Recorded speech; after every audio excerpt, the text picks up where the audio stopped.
มากินแกงซี่โครงกระดูกหมูใส่บะเขือเปราะครับเนี่ยผมจะชอบกินผมจะมากกินเนี่ยถึงว่าเนื้อมันจะหน่อยแต่ว่ารสชาติมันแซ่บ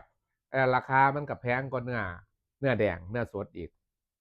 ครับเนี่ยมักลุงไนท์มักกินอืมอืมอืมอืม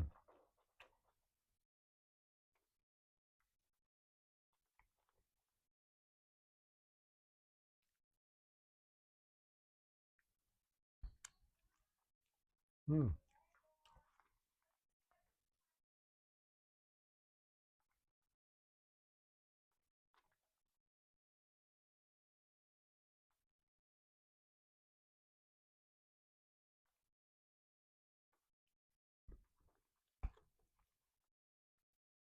แซ่บนัวครับ